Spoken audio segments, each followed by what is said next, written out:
Hi అండి అందరికీ. నేను మీ సీత. ఎలా ఉన్నారండి అందరూ? బాగున్నారు కదా? నేనైతే చాలా బాగున్నానండి. మీరు కూడా బాగుండాలని మనస్ఫూర్తిగా కోరుకుంటున్నాను. ఫస్ట్ టైం నా వీడియో చూస్తుంటే ప్లీజ్ సబ్స్క్రైబ్. ఈరోజు రెసిపీ వచ్చేసి కాకరకాయ ఫ్రై. ఈ కాకరకాయ ఫ్రై చాలా సింపుల్‌గా, టేస్టీగా చేసుకోవచ్చండి. చేదు లేకుండా ఈ విధంగా చేసుకోవచ్చండి. కాకరకాయ ఇష్టం లేని వాళ్ళు కూడా ఈ విధంగా చేస్తే ఇష్టంగా తినేస్తారండి. అంత బాగుంటుంది. దీనికి కాంబినేషన్‌గా రసం, సాంబార్ ఎందులోకైనా సూపర్ కాంబినేషన్ అండి. దాన్ని ఏ విధంగా తయారు చేసుకుందామో చూసేద్దాం రండి. నేను ముందుగా ఇలా ఒక అర కేజీ కాకరకాయలనైతే తీసుకున్నానండి. ఇలా తీసుకుని వాటిలికి పైన కొద్దిగా లైట్‌గా పొట్టునైతే తీసుకుంటున్నానండి. పొట్టు తీయకపోయినా పర్వాలేదు. నేను కొద్దిగా లైట్‌గా అయితే తీసుకున్నానండి. లైట్‌గా తీసుకుని ఇలా చక్రాల కింద అయితే కట్ చేసుకున్నానండి. చూసారు కదండీ! ఇలా చక్రాల కింద అయితే కట్ చేసుకున్నానండి. నేను తీసుకున్న కాయలు లేతగా ఉండటం వల్ల ఇక్కలేమి లేవండి. మనకి కొంచెం ముద్రకాయలైతే ఇక్కలుంటాయి కదా! ఆ ఇక్కలనైతే తీసేసుకోవాలండి పక్కకి. నే నేను తీసుకున్న కాయలకైతే ఇక్కలైతే లేవండి, లేత కాయలు. ఇప్పుడు ఒక బౌల్‌లో వేసేసుకొని, ఆ బౌల్‌లో కొద్దిగా పసుపు, అలాగే ఉప్పు కూడా వేసేసుకొని బాగా ముక్కలకు పట్టించేసుకోవాలండి. పట్టించేసుకొని ఒక 5 నిమిషాలైతే మూత పెట్టేసి పక్కన పెట్టేసుకుందామండి. ఇలా చేయటం వల్ల కాకరకాయ కొద్దిగా చేదైతే తగ్గుతుందండి. ఇప్పుడు పక్కన పెట్టేసుకున్నాం కదా! ఇప్పుడు ఒక మిక్సీ జార్ తీసుకొని ఇందులో అయితే పచ్చి కొబ్బరండి కొద్దిగా వేసుకున్నాను. అలాగే పుట్నాల పప్పు అది కూడా కొద్దిగా వేసుకున్నానండి. ఒక స్పూన్ కారం వేసుకున్నాను. వేసుకొని బాగా మిక్సీ అయితే పట్టించేసుకుందామండి. అలా మెత్తగా అయితే మిక్సీ పట్టించేసుకుందామండి. చూసారు కదండీ! మెత్తని పొడిలాగా అయితే మిక్సీ అయితే పట్టించేసుకున్నాను. ఇ పట్టించేసుకున్నానండి. ఇప్పుడు ఇందులోనే ఒక 10 ఎల్లుల్లి రబ్బలు కూడా వేసేసుకుందామండి. వేసేసుకొని మూత పెట్టేసి మళ్ళీ మిక్సీ పట్టించేసుకుందామండి. ఈ విధంగా మిక్సీ పట్టించేసుకున్న పొడినైతే పక్కన పెట్టేసుకుందామండి. చూసారు కదండీ! ఇది మసాలా పొడండి. ఈ మసాలానైతే మనం రెడీ చేసేసుకున్నాం కదా! దీన్ని ఒక పక్కన పెట్టేసుకొని ఇప్పుడు కాకరకాయ ముక్కలైతే మనం 5 నిమిషాలు అయ్యిందండి. బాగా కలిపేసుకొని ఈ ముక్కలనైతే బాగా పిండేసుకొని ఒక ప్లేట్లోకి అయితే తీసేసుకుందామండి.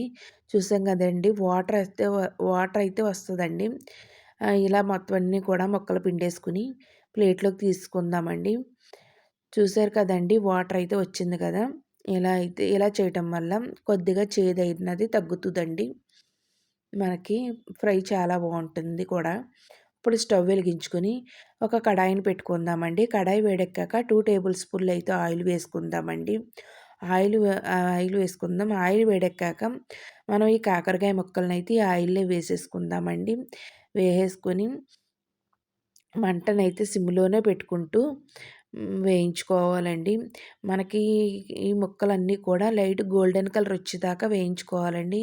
మూతను పెట్టి మగ్గించుకుంటూ మయంగా చూసుకుంటూ కలుపుకుంటూ ఉండాలండి.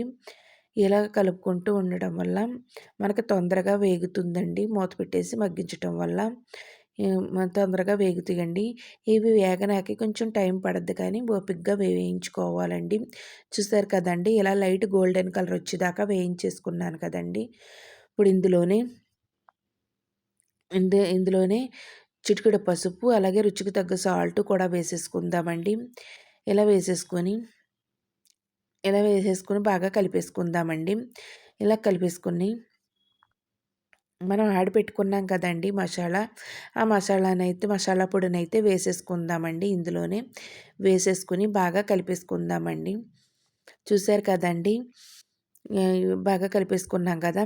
ఒక క్షణం అయితే మూత పెట్టేసి కొంచెం మగ్గించుకుందామండి.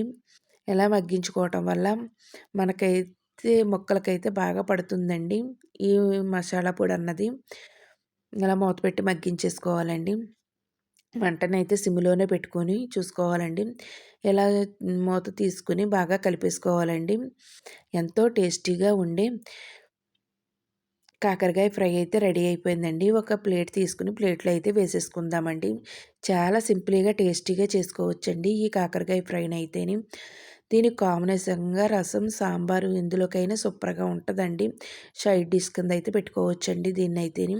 కాకరకాయ చేదుగా ఉంటదని చాలామంది ఇష్టపడరు కదండీ! ఈ విధంగా చేయండి ఇష్టంగా తినేస్తారు. అలాగే నా వీడియో నచ్చితే మీ ఫ్రెండ్స్‌కి, రిలేటివ్స్‌కి షేర్ చేయండి. వీడియో చూసి లైక్ చేయండి. ఈ రెసిపీని ట్రై చేసి నాకైతే కామెంట్‌లో చెప్పండి.